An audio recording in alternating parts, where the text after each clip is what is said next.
The host. Beverly's in love with an ambassador who is not quite what he seems.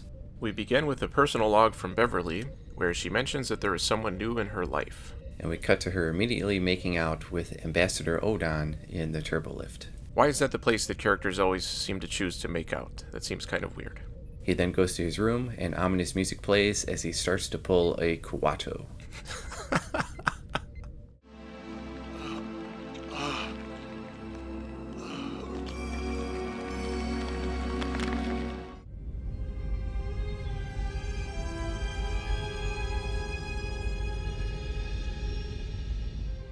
Later, they make out again, and then they make out some more.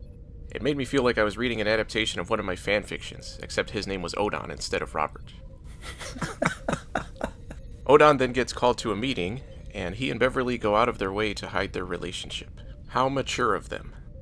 Odon is there because there are two warring factions from two different moons, and one has started using a power source that is causing detrimental effects to the other.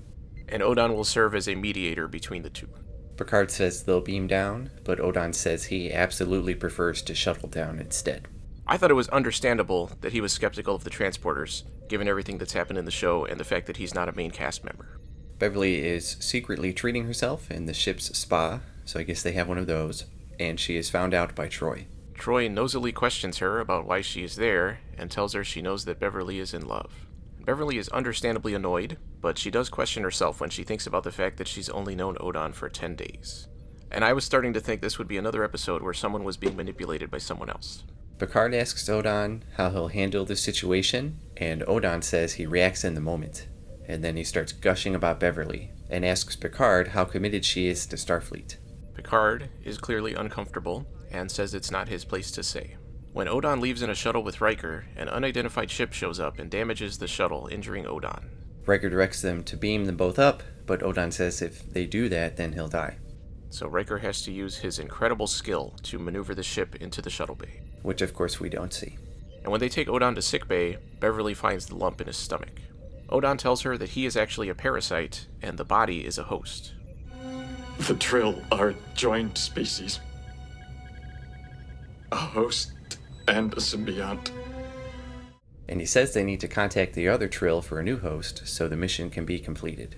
He also reveals that the person that the system's inhabitants knew previously as his father was actually himself in a different body. The Trill won't be able to get there in time, so Riker volunteers himself as a temporary host to continue negotiations. And I thought it was weird that Riker offers out of nowhere. We didn't get any sense of internal conflict or even any real discussion. He just offers as soon as he hears about the situation, and the very next scene is the operation. What did you think about the surgery scene? I thought it was kind of cool. I thought that slug was freaking huge. Yeah, I was wondering how exactly that would fit inside him without causing a bunch of problems all by itself. And I'm not sure it needed all the glowing green and blue spots to show it was from space. The procedure works, and Riker calls Beverly by Odon's nickname, and she's upset. And I thought his argument was a little ridiculous. It never occurred to me. This is what I am. Did you ever tell me that you were only a single being? Of course not.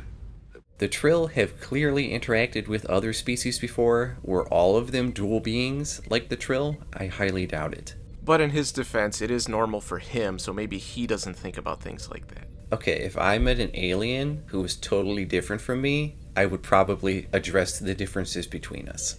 Okay, I agree. I think he's being kind of selfish by trying to make it sound like it wasn't an issue, but the Enterprise crew does the same thing all the time, so I think they're just experiencing things from the other side this time. Troy talks to Beverly about the situation and her feelings, and I thought it was a pretty good conversation. I found it interesting that every person in the background seems to be having a lot of fun, even though they're in the middle of a tense situation where someone just tried to blow up one of their shuttles. I guess they must be used to almost dying every week by now. Beverly says that when she looks at Odon now, she just sees Riker. And Troy tells Beverly to accept the love she feels for Odon, regardless of how he looks. Representatives from both moons agree to meet with Odon on the Enterprise, whose condition is getting worse, and they're skeptical that Odon is really Odon, but he manages to convince them. Riker's body begins rejecting Odon, and all Beverly can do is help relieve the pain. He tries to get close to her again, but she still pushes him away. And Picard tells him that his replacement body will arrive in 18 hours. Beverly is still wrestling with her feelings for Odon, but they end up giving in to each other. If you're going to leave, you better go right now. I'm not leaving.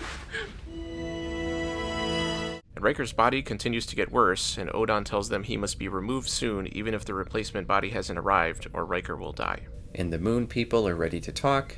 Odon completes the negotiations right before he collapses. The Trill ship is delayed, so Beverly has to remove Odon from Riker's body. She puts it in stasis until the Trill ship arrives. When the new host body finally arrives, it turns out to be a female, and Beverly is uncomfortable all over again. I thought it was a nice unexpected touch, and it really showed that the host body is truly just a vessel. Perhaps it is a human failing, but we are not accustomed to these kinds of changes. Someday, our ability to love won't be so limited. And when Odon goes to leave, Beverly says that she does love him. The host. Overall, I thought the concept behind the Trill was interesting, as was having Beverly have to deal with it. This was probably the best Beverly-centric episode we've had. The relationship between her and Odon worked, as did the internal conflicts that she had to deal with. Everything outside of that, however, could have used some additional development. I knew you were going to say that. See, I avoided saying simplistic. Riker offers to be a host as soon as he hears about Odon's problem. They could have at least given him one scene where he talked to Beverly or Troy about it.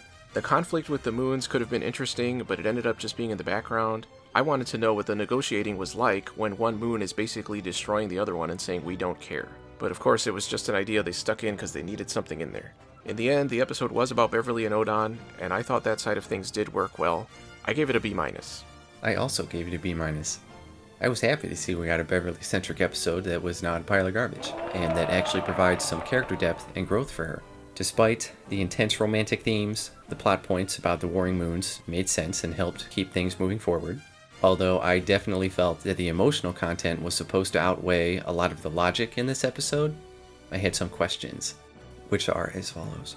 If a human host works, couldn't they have just body swapped Riker with one of the other 1,000 people on the ship once he started falling apart?